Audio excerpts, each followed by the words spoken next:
complicated one, right? Sometimes the right side and wrong side look similar, and sometimes the wrong side will be more interesting than the right side.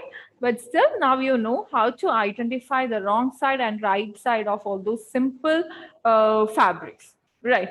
So today, in this session, the first thing that we're going to discuss will be folding fabrics for cutting. That also you know how to fold the fabric, right? So it is basically depending on the grain line. You will be analyzing the grain line first. You will check whether the fabric is offline or off grain line, or whether the grain line is perfect. If the grain line is not perfect, then you know how to correct the grain line, right? And you also know how to check whether the fabric is having perfect grain line, right? You know all these things now. And you know how to correct the grain line also. And after folding the fabric, so let me just ask you some common properties of cotton and a satin fabric. Okay. A satin or a georgette or a chiffon fabric, you know how it is, right? So a chiffon or georgette fabric is really difficult to handle because it's too fluid, right? It's too fluid. You know what a georgette fabric is, right? It's too flowy, so it is really difficult to handle it. When you are stitching, it is very difficult to handle georgette and chiffon fabric. What about cotton? Is it difficult to handle cotton? No, cotton is a stiff fabric. It doesn't have that much drapeable property, right? Cotton is a stiff fabric. It is really easy to handle. We can easily stitch cotton fabric, right? It doesn't move here, there, and all. We can just stitch it coolly. But when it comes to chiffon, when it comes to georgette and all, it's really fluid fabric. So as a beginner, it will be really, not only for beginner, for everyone, it will be really difficult to handle georgette, chiffon, and all those kind of flowy satin fabrics. Okay. So while stitching, when you are going to stitch, you will be stitching two pieces of fabrics together, right? You will be holding two pieces of fabric together, right? You basically stitch to attach two pieces, right? So there will be a top piece, there will be a bottom piece. So what happens if the fabric is too fluid, too slippery? Then when you are stitching, it will be really difficult to handle, right? It will be really difficult to handle the fabric, handle the stitches and everything. So in order to make the process easier, you can just pin using a ball pin. Sana might know what a ball pin is because she will be using ball pin to pin and secure her hijab, right? So Sana, can you show us an example? Okay, please get one. Okay. So Sana will be showing us an example. Okay, she will show us how a ball pin looks. So using a ball pin, you can just secure, you can just pin the front piece and back piece together. You can use n number of pins, how much you want, you can just use it, and you can just secure the front piece and bottom piece together, back piece together. So then the front piece and back piece will not move away, right?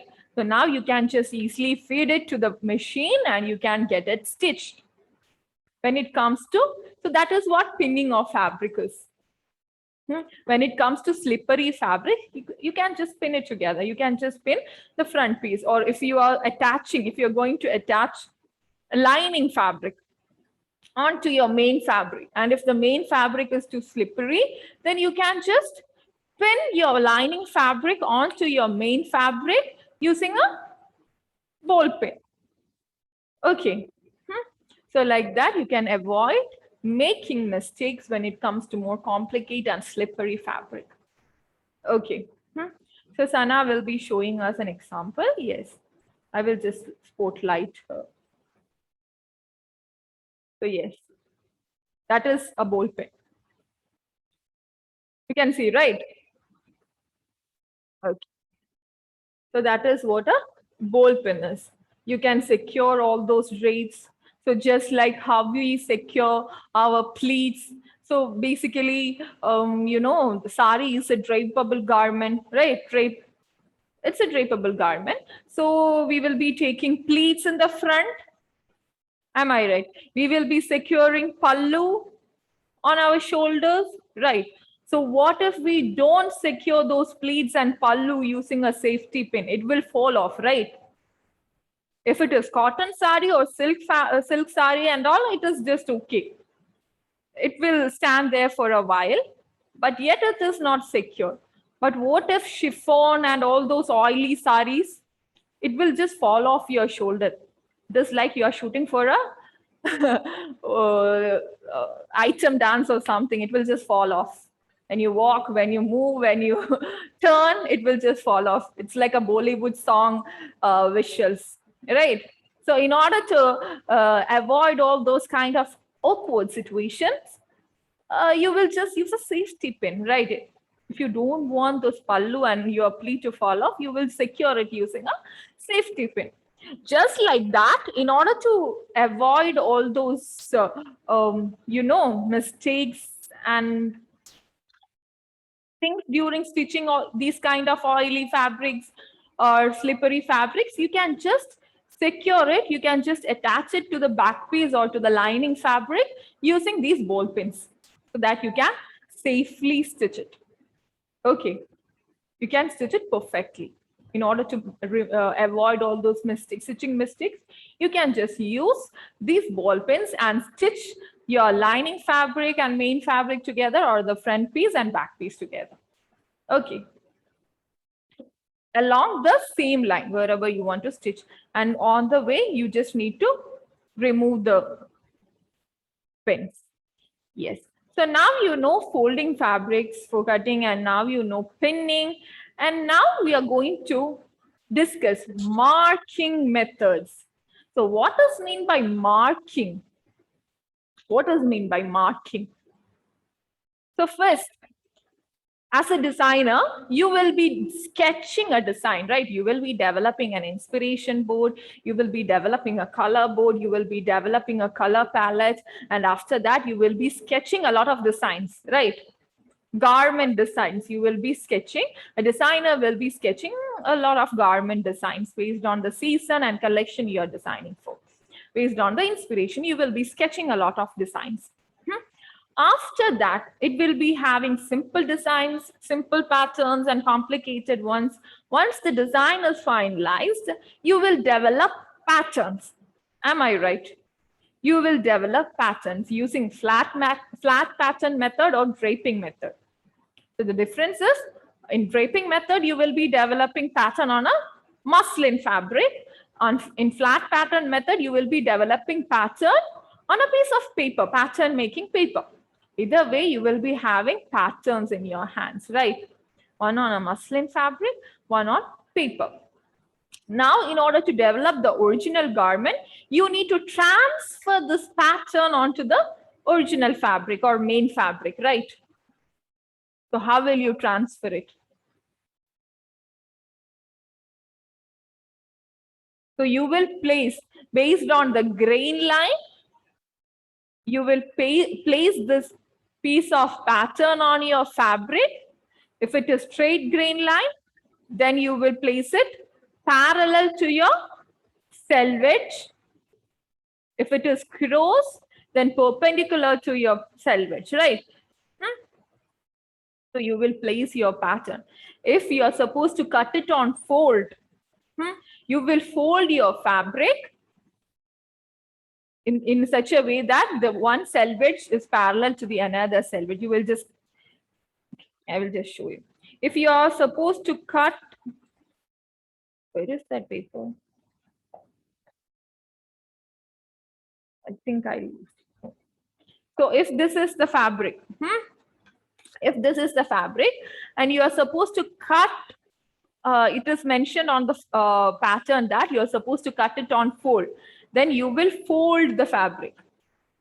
Then you will keep the pattern in such a way that the center front is parallel to this fold. Okay, and then you will be cutting. So you will check all these details that is written on your pattern. You will check the grain line, and then you will place the pattern on your fabric, and then you will trace. You will trace your pattern onto your main fabric.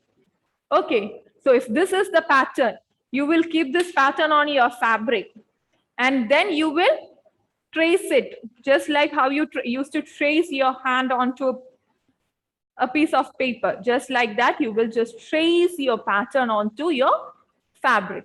Okay. So how are you going to trace it? Using what? You will use a marker, a color pencil, a pen, or something. You are not supposed to use all these things. Okay, it will leave that mark. If you use a marker or a pen, the mark will be there for long, right? Because it's ink. So we use chalk, tailoring chalk. Okay, using tailoring chalk, we will trace the pattern onto our fabric. And using a tracing wheel or a carbon paper, we could use a carbon paper instead of chalk. We can use a tracing wheel instead of chalk and carbon paper. Using these things, we can just trace our pattern onto our paper, onto our main fabric. Once the tracing is done, it is all set to get stitched, right? We can even put notch marks on our fabric. You know what is a notch mark, right? We discussed it in the beginning of our second unit 2. So yes, you know notch marks. So just show that which is our seam line, right? Okay, so that is what. So this is how you will mark the pattern onto your fabric. So which all methods, different methods of marking is there. One is using tailoring chalk. Second is using carbon paper. And third, you can use tracing wheels for, yes, you can use tracing wheels for, marking the pattern. Pattern layout. How to lay out. So I will just show you a video.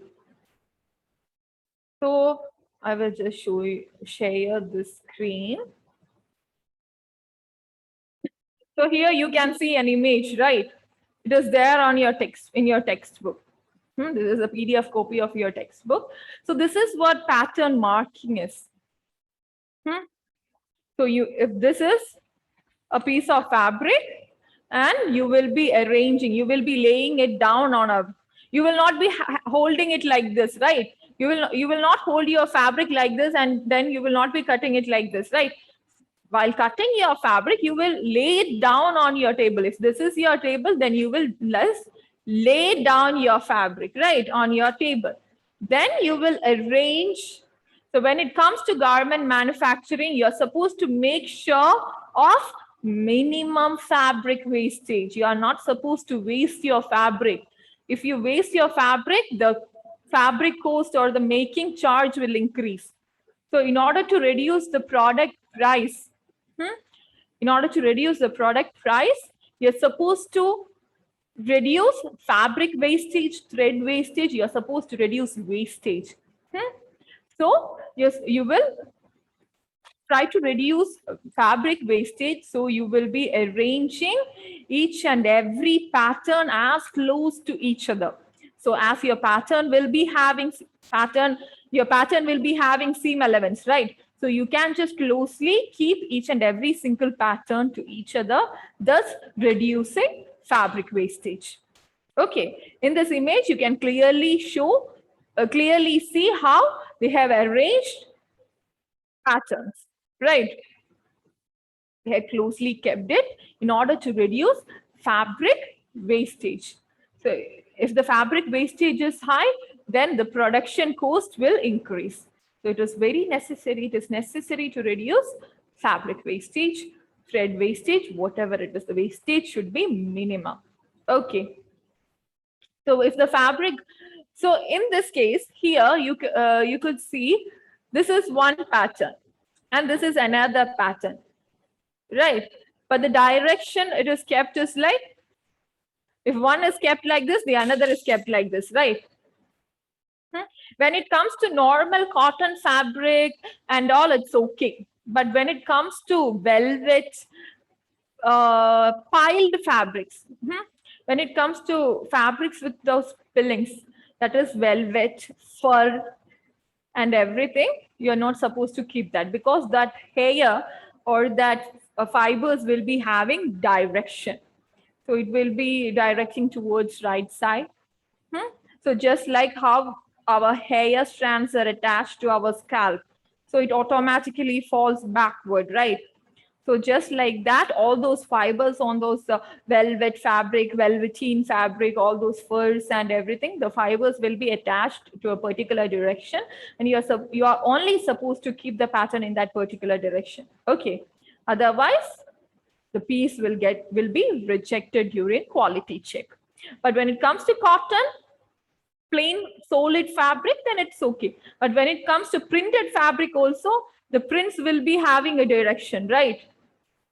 Then also, you are not supposed to keep it like this. You are not supposed to mark or place the pattern like this. Okay. I hope it is clear. Yes. Now, computerized marker making. So we will just watch a short video on it, like CAD, for developing patterns. You could instead of drafting all these patterns on your piece of paper, you can develop patterns, computerized patterns using CAD. Okay. Even if you are having a pattern of, you do have a pattern of medium size. Now you want a pattern, you have a digital pattern of medium size, but you don't have Excel, large, small, and everyone. So now you need to develop. So using this CAD software, you can just open your medium size pattern, and using grading method, you can just develop small, large, Excel patterns using CAD software. So just like that, just like how the designer just laid down each and every single fabric, she just mixed medium, double XL, XL, large patterns so that she can reduce the fabric wastage. She mixed all these size patterns, and she laid it neatly, and then she marked it onto the tracing paper or the tissue paper beneath it. So just like that, you just need to draw a rectangular on your CAD. So it is just like the paint. You know paint, right? So it is more an advanced version. It is not just paint. So in paint, there will be a lot of shapes: circle, triangular, rectangular, star shape, lines will be there, dotted lines will be there, colors will be there, right? So just like that, in CAD also, there will be all these functions along with the properties. So you just need to open this rectangular tool, and you will be knowing your fabric width, right? 46-inch fabric will be there, 52-inch fabric will be there, 32-inch fabric will be there. So fabric width is this, not the selvage side. Okay, so this is the selvage. So this is the fabric width. So we will be knowing how much is the width. So if it is 52, so we will be opening a 52 width rectangle. Okay, and we will be we will be measuring the length appropriately based on the necessity. We will be calculating the length, and we will open a rectangular with this much width. Okay, so a rectangular will be drawn. 1 minute, let me just try to open. So a rectangular will be drawn on the computer system, just like how we draw rectangular on a paint. How we draw a rectangular on this paint, we will draw a rectangular on our CAD software. Then we do have the soft copies of our patterns with us. So we will just start opening each and every single pattern which we want to mark. And then we will arrange, just like how the designer layered, arranged each and every single pattern on that tissue paper. The CAD designer will arrange the soft copy or the digitalized pattern on that rectangle. Okay. And then he or she will arrange those patterns on the on that rectangle. And once everything is done, there is a huge printer, a gigantic version of the printer that we use to take our paper printouts. There is a huge printer. Okay, so using that, the designer or the department will take a printout on a tracing paper or kareka sheets. They will just take a printout, and using which we can just place it on the paper fabric and we can just cut it out. Okay. Okay. So that is what computerized pattern making is. So yes. So suppose this is my CAD screen. This is my computer screen. Okay. So just like we do have a lot of options here, right? So here, I hope you can see my screen, what all settings I'm taking. Here there is an option called shape. Lines are there, dotted lines are there, bracket is there, arrow is there, equal symbol is there, curved lines, zigzag lines are there, and more different shapes are there. So as my fabric is rectangular shape, I'm going to draw a rectangle. Okay, so with the width and length I want. So if my width is 8.6 centimeter, you could adjust all these measures from centimeters, inches, meter, and everything. You could just arrange it. So now 8.6 centimeter is my fabric width, and 16.1 centimeter. I just choose the length 16.1 centimeter. Now the rectangle or the basic thing is, this thing is developed. Basic outline of my fabric is developed. Okay. Now I decided to arrange my patterns. Okay. Now I decided to arrange my pattern in such a way that there will be less there will be less fabric wastage.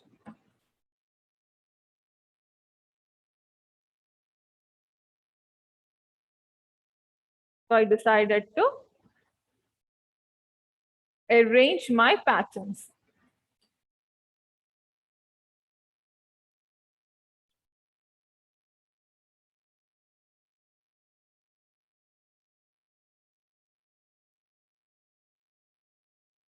Now the pattern is marked on the fabric.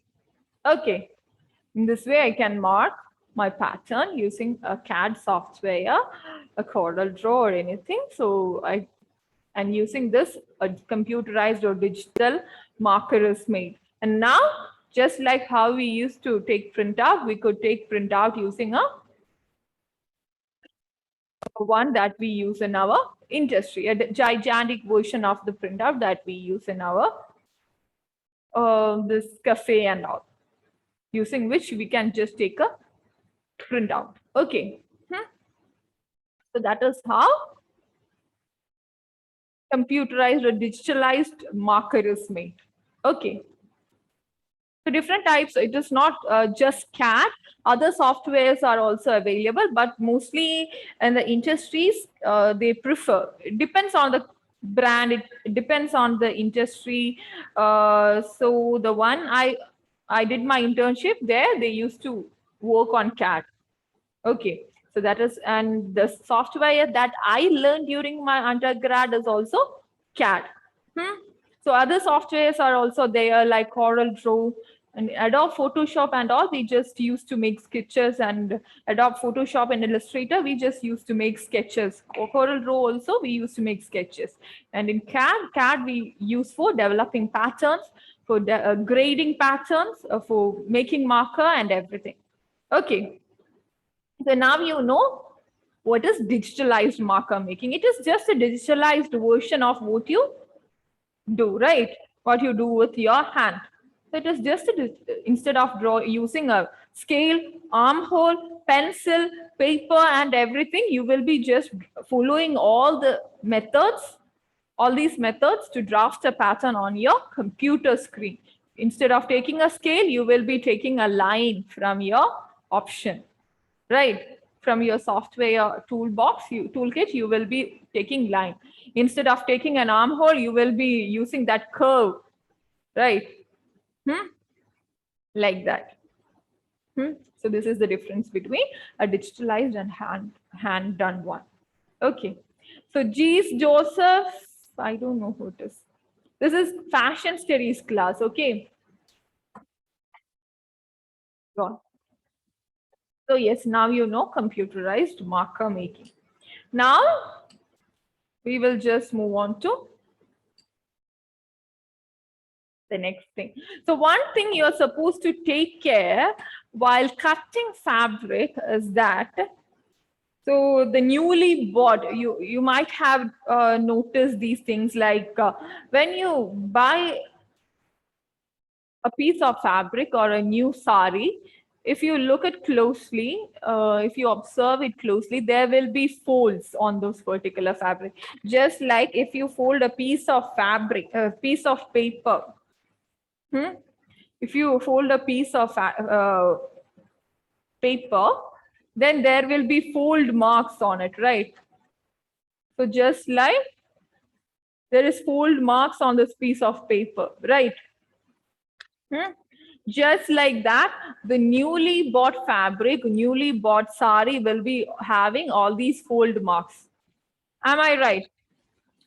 Fold marks like this will be there on your new fabric, right?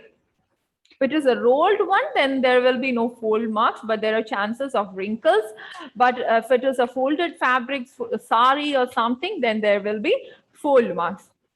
So just before cutting your pattern or cutting the fabric, it will be really great if you could iron and remove all this folds and wrinkles, whatever is there. Check your fabric, check whether it is having any wrinkles, check whether it is having any fold marks or anything. Remove it and then place your pattern and then cut it. Okay, otherwise there will be some imperfections, okay, here and there once the cutting is done. Okay, is that clear? Any doubts so far?